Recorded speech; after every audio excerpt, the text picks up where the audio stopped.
Oh, I didn't expect it to be that huge. It is bigger than any startup even I have been to, at least in India, maybe the world. I don't. Yeah, a lot of those. In fact, honestly, and when we started Razorpay, one of the biggest places because we are in B2B, Yes. one of the biggest places I would go out and sell was these events. Yeah, So oh I'd my come God. to these events and try to meet people. Hey, do you want a payment gateway? Do you need payments? So fintech is a little more complicated, right? It was not just about finding customers. It was also finding approvals. Yeah, SDFC was the first bank.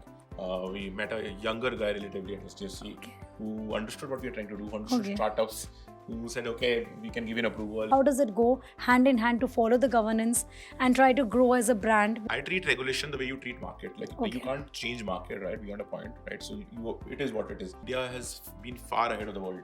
Right? The kind of stacks that we have built with around UPI, the kind of stacks we have built around tokenization, and so on. Like the rest of the world is following us. When getting into fintech, trust and safety is the most critical aspect.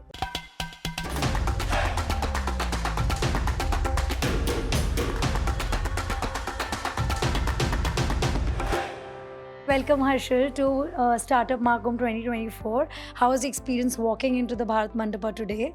What was the first thought that you carried in when you were walking into this entire great ecosystem that has been created? Oh, I didn't expect it to be that huge. It was like, I think it is bigger than any startup even I have been to, at least in India, maybe the world, I don't know. You came here for the first time? Yeah, and it's huge. I think there's so many budding entrepreneurs, so many students and people who are trying to learn, build. And the energy in this place is infectious, right? Like a lot of people came and spoke to me after the session. Did it take you back to the days maybe you also were looking out one of the person in the crowd? Have you also been one of the person in the crowd looking for knowledge, looking for speakers and what is happening? Have you had those memories? Yeah, a lot of those. In fact, honestly, and when we started Razorpay, one of the biggest places because we are in B2B, one of the biggest places I would go out and sell was these events. Yeah, so oh my God. To these events and try to meet people. Hey, do you want a payment gateway? Do you need payments? Can you use us? How can you remember those days? How difficult was it to go one-on-one to people and make your product? Do we see that product market fit or trying to put your product in the market and testing it?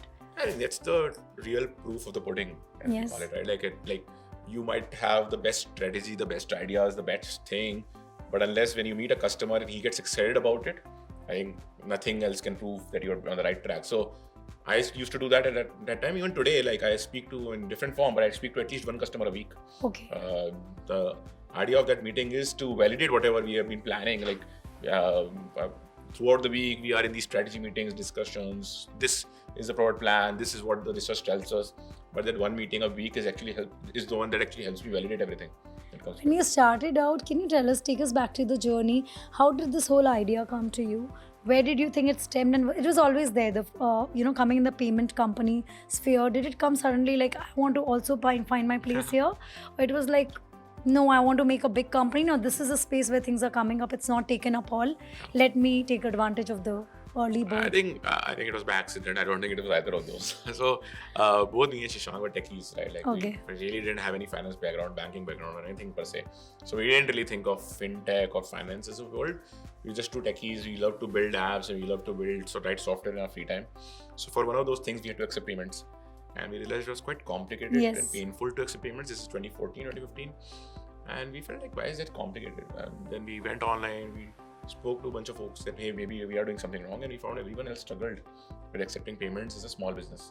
So there were enough payment companies at that point of time, but everyone was focused on large businesses. Nobody cared about small business. Okay. And startups in 2014 was an upcoming category. It was an upcoming thing. Yeah, it was like the largest startup was Flipkart, but there are not too many large billion-dollar startups per se. But we felt that, hey, payment seems such a bottom of the layer problem. Like you can't have social media and so many things without internet. You can't have commerce on internet without payments. Yes. So payments is a very basic problem. True. So whether it is to buy insurance, whether it is to buy goods, whether it is to do any kind of commerce on internet, you need payments as the baseline of it. Right? So that is how the thought process for us came out that, hey, it seems like a big enough opportunity. Seems like nobody's really thinking of it. Maybe we can give it a shot. And maybe it was our ignorance or whatever you may call it, but we felt that this is a space that we can build on. So when you started building on the product, did you think that we just gonna first test it in the market? As you said, we went out and we asked people, did you go through failures and rejections, or it was just accepted, or you went to the right person? Sometimes it was like go to the right person, right time, and it works for you.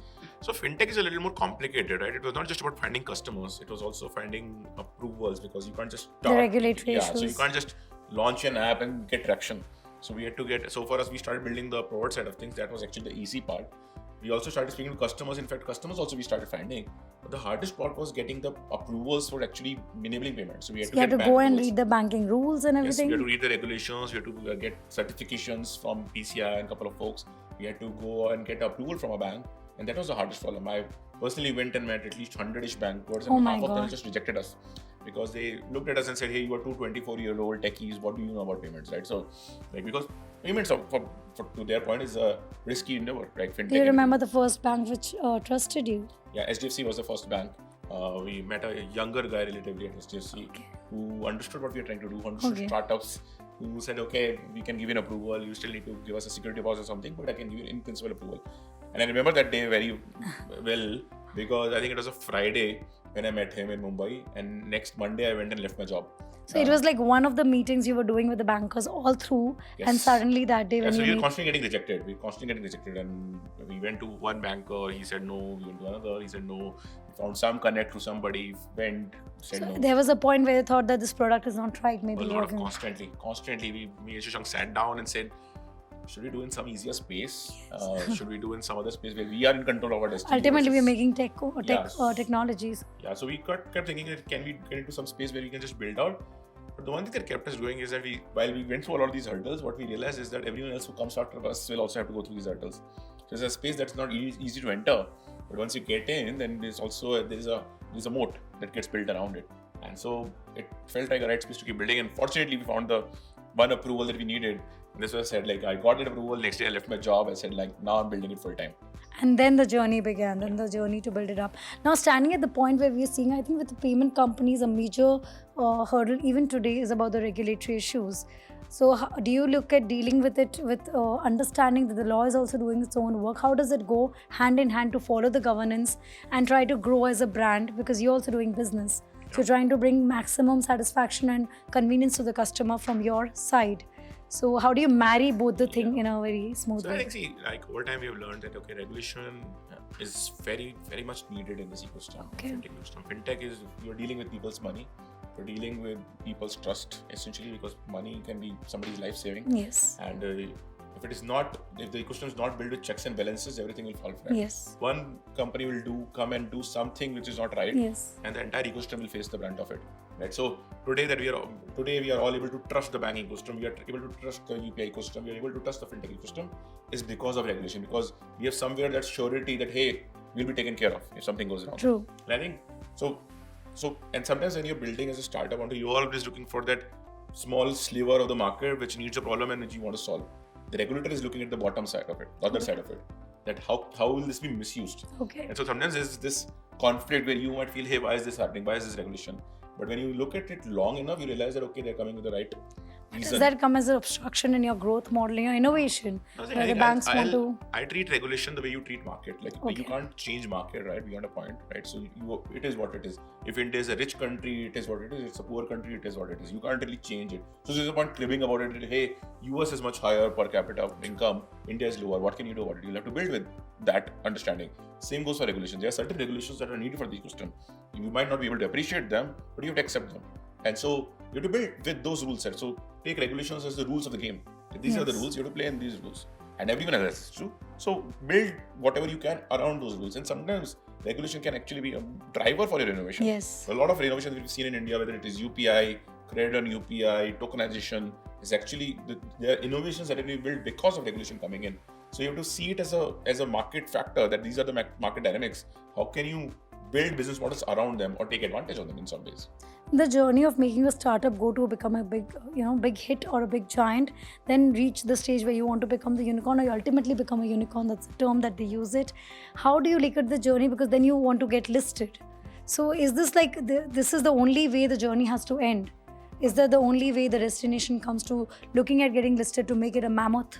A declaration you're big? How does I think there are multiple journeys. There are businesses who don't need to scale that massively. There are very good businesses in this country. And in fact, most businesses are run that way, that you start a business, you earn profits out of it, it makes enough money for you and your family, it's good enough. It doesn't need to be 10x and 20x. There's certain businesses that need scale to actually make money. So you believe all the business don't need scaling? No. A lot of businesses, there are some great businesses built in this country, and in fact, I in some ways respect them a lot. They didn't need to take so much capital. They were able to Like there are so many stories in my family and people I know who took like very small amount of capital. They're mostly bootstrapped. Bootstrapped, they built something amazing. And in the non-tech space, they built either a factory or something, core infrastructure place, and they built a decent business for themselves and their family. And they could not scale it, or they did not want to scale it? It doesn't need scaling. Okay. Like not every business needs scaling. Okay. Now the challenge with some business model, for example, our business model, Yes. payments, is a low margin business. Yes. So you can only be successful if you scale. Okay. At lower scale, the cost will be higher than the revenue. Yes. So you will not make money. So it needs a lot of upfront investment to get all of these things aligned, and it needs a scale. So you can't build a payment company that does 10 million GMV because the margin will be so low you can't even meet salaries. Yes. But so most payment companies, they are successful only when they do billions of dollars of GMV. Yes. And that's why like today we are the largest one. We do about $150 billion of GMV, and that makes us enough money that now we are profitable on the payments business. So businesses like ours need that scale, and that's why you need capital early on. You get that capital, you invest that in building infrastructure, and then you hit the scale at which the business starts making money. So I think both directions are available. It's a lot more risky direction actually to go this way. And sometimes we meet entrepreneurs and they say, hey, I want to raise funding. I said, why? You can build a profitable business with much lower risk. Go out and do that. If your business requires to take that risk, go ahead and take it. But you need to be clear on what is needed for your business. Getting the investors' money is actually taking that burden and taking it's a liability. So when people celebrate unicorn titles and everything, and we also, I said like, okay, great that people are celebrating it. It's a good recognition. But at the end of the day, it's a liability, right? Like in a balance sheet, it will be reported as a liability. You're taking X $1 million. In realistic numbers, yes, you are now. You in some ways, whenever an investor investing X billion in you, he's expecting 10x back. True. Right? So it's a liability to return 10x back to him. And if you're not meeting that, your business will not end well. In this journey of becoming a unicorn, valuation game has a role to play. Do you get burdened by that at any point? Because the valuation of the company grows so high, and then maintaining the business day to day, because a lot of uncertain situations can create turbulence in your business plan. That's why I said it's a riskier path. Right? So it's a riskier path. There are businesses. How do you deal at that stage when you have become big? Maybe you want it or don't want to, but you have become big, and you are having your own journey, own struggles with your numbers. So how do you maintain that? Yeah, so one of the things that we're fortunate or by choice that we did is we never raised too much capital. We always raised lesser than what we could raise at that point of time, simply because of this reason, but also because we are in B2B space. Money doesn't really help us grow that fast. So in B2C, more money means more growth because you can do discounts, you can do offers, you can do marketing. In B2B, right, a lot of it is driven by how quickly can we build products. And generally, you can't fast take a bit on a point. True. Like if I'm scaling X number of products, I get a lot of money. I can't suddenly hire 1,000 engineers, right? Like it has to go through an organic scale up. So that's the advantage of business, and that is why we're fortunate that even though we are one of the largest players in the fintech space, we have raised a very moderate amount of money simply because we didn't need that much money. And in fintech, now we see a lot of competition coming in. When I'm talking to startups, most of them choose fintech as the major sector. I think even the government is more fixated over there after Digital India, that fintech is something which has to grow large. So is that also a disadvantage to you, because all the limelight has been thrown on few sectors? So it becomes like, even though you're the largest fintech, you do have the burden to keep up to it every day. You cannot get your eye off the ground. Yeah, but that's what we are here for. Like that's the journey that we have taken, and we continue to get excited about the journey. I think building burden by it. I think the amazing part about fintech is that fintech is one space where India has been far ahead of the world. Right? The kind of stacks that we have built with around UPI, the kind of stacks we have built around tokenization, and so on. Like the rest of the world is following us on that, and that's why the opportunity is not just about India. Today we are going global, right? Like so, UPI is going global. Companies like ours are going global. We launched in Malaysia last year. We saw South Asian countries. I think you're more focused around there. Yeah, we're seeing amazing traction there. So the opportunity is not limited to India. The opportunity is global, and I think fintech is one place where if we are building world-class products in India, and if we are building world-class products, why to limit themselves to India? So I get excited about it every day that hey, the market is so huge, the market is so large, and we might feel that hey, we are largest or whatever. We just scratch the surface. The opportunity that we have just in India alone is so deep. We've done B2C payments, but if you look at B2B payments, if you look at cross-border payments, if you look at the business to government payments, there's so many challenges that are yet completely unsolved. And I think in the next 10 years, we're going to see a massive number of these challenges getting solved. Either companies like us will grow and take some of those challenges. There'll be newer companies coming in. I think the space is wide open. What are the three main learnings you've had in your journey? Maybe from your mistakes. If I might not call it a mistake, maybe a learning that this is something where most of the people stumble on, and even you stumbled on, especially in the space of payment banking. Yeah, I think when very common thing. I think in general that people need to understand is when you're getting into fintech, leading to your earlier question, when you're getting into fintech, trust and safety is the most critical aspect, right? Like, because you can cut corners and move fast and break things in a lot of. But one businesses. Mistake can take it all. Yeah. So unlike a software business, you can say, hey, I shipped a poor product, but it's okay, I'm moving fast. In fintech, if you do that and somebody loses money, it's their life savings going down the drain. And you can't just say, hey, I was experimenting and I was trying and it was a beta product or whatever, right? So trust and safety is a critical aspect. And it doesn't just hurt you, it hurts the entire ecosystem. Okay. But for the first time, if you do a transaction and you face a fraud, you'll never come and transact again online. And someone else's mistake can also bring a brand. That person is lost. Like, he's never going to make a UPI payment again because he lost his money. He loses trust on the ecosystem. So you have not just lost your customer, you have lost the customer for the entire ecosystem. True. And that's why it's really important to have trust and safety is a bedrock of whatever you're building. The second thing is more generic to startups. I think a lot of people jump into building, and I've seen when I talk to people that, hey, I like this idea, I get excited about it, I want to build a startup in this space. Like, I think what people fail to realize is that startup is not a 2-month journey or a 1-year journey. It's we are in 9 years of our journey and we are just getting started. It's a 10-year-ish journey or more. So unless you find a problem statement that you feel you'll be excited for the next 10 years, you shouldn't get into it. So a lot of people pick an idea, get into it, start executing, then find something else interesting and get there. That's not going to work. You need to find a thing that excites you and you need to stick with it for like 5-10 years, and that's how long it takes to build out a business, unless it's failing. But you stick with your idea and give it enough time to grow versus jumping from idea to idea. The last thing I'll talk about is I think it's in some ways, and this is something that we are learning as ecosystem now. Unit economics is the bedrock, and as Razorpay, we have always been saying that we make money on every transaction, and I don't think a business that loses money on every transaction makes sense. A lot of businesses we've seen in last 5-7 years came out which lost money on every transaction, and today we are seeing a lot of those are struggling to grow. Businesses like ours which always focus on unit economics are in a much better state because you are in control of your own destiny.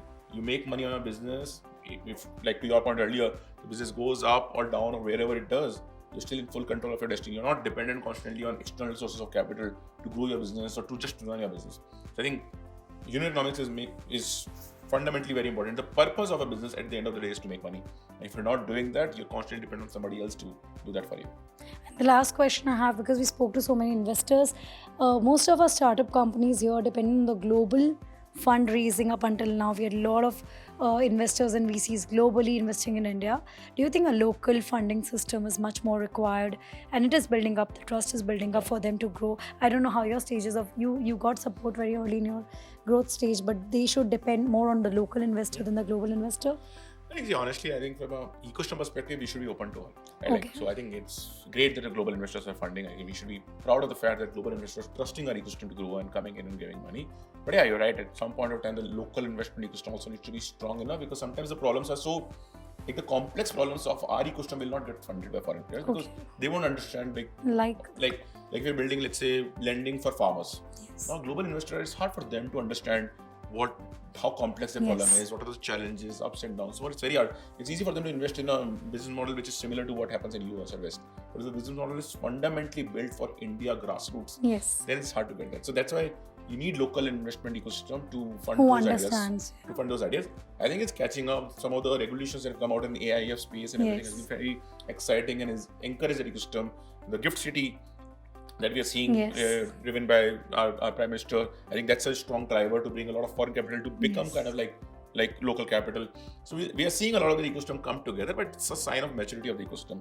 As more people come into startups, as more of these startups become successful, we'll see a lot more local investment ecosystem coming in. And I think we are already seeing signs of it. It'll expand further from here. And let's leaving at a light note, how does your day go by making your own payment company? Do you always end up paying from Razorpay? How is the whole feel when you have to use your own product every day? Do you realize I've made it, or you sometimes forget and somebody has to tell you you're the founder? Do you know that? I think the best part for me is when I come to events like these and I meet a lot of people who come to me and say, hey, we use Razorpay, we are building a startup and we're using Razorpay. And do they know who you are? Yeah. So they come to me and they come, consciously come and tell you. And say, when somebody comes up to me and the first thing that they say is, hey, we use Razorpay to build a startup. It's always an amazing thing to hear. And the first question I ask them is, what feedback do you have for me? Right? So, oh, really? Yeah, so it's always great to have. It's always a positive one, I hope. Yeah. And also about which is good. How does it feel now coming down 9 years, 10 years, the startup journey of entrepreneurs? Earlier was not like that. Limelight fame has also caught up with being an entrepreneur. So how does it feel at home when you with your family, you sit and they're like, you've made it big, but you got more popular than anyone, as you said, in the family doing business, they've done well. So do you there feel like, okay, I got the limelight, made it bigger. So how do you deal with that? I think at some point of time you realize that it's all great and everything, but it's all a distraction. Right? At the end of the day, the truth of whatever you're building is in how the customers like you, how much your business, how much your stakeholders like you, how much your employees like you. It is not as easy as the celebrated or celebrity world we see. You can enjoy it for 5 minutes, but then you're back to building. That's it, just 5 minutes. 5 minutes you can enjoy the limelight, you get an award, you enjoy, people congratulate you, then you go back to building, right? So and that's what excites me, honestly. Like, I think we got into this space because it feels amazing to me when I solve a problem that exists in the ecosystem. We go out and solve it, you give it to your customers, they come back and say, hey, you've solved a problem for me. I think that's like that really gives you a high that lasts longer. If you have to say someone now sitting and listening to your podcast and thinking, I'm going to give you a tough competition soon, what is that thing of caution you will tell him or her? I think if they're going to give a competition of fintech space, the only caution I'll tell them is that fintech is hard because you don't have one stakeholder or two stakeholders, you have 3 or 4 stakeholders. Okay. There is the customer, there is a partner, which is a bank or somebody. There's a regulator. There's at least 3 stakeholders and sometimes government if you're large enough. So you have 3 or 4 stakeholders and you have to meet everyone's requirements. So don't take it easy. It's difficult to beat Razorpay. You can build out. I'll encourage them to build it out. But there are enough stakeholders. You need to keep every stakeholder in mind when you're building. Hope we see you get listed soon. Yeah. We are on track to that. Yes. Thank you so much, Harshil. It was a pleasure to have you at Marco and hope you enjoyed the entire ecosystem and platform creation.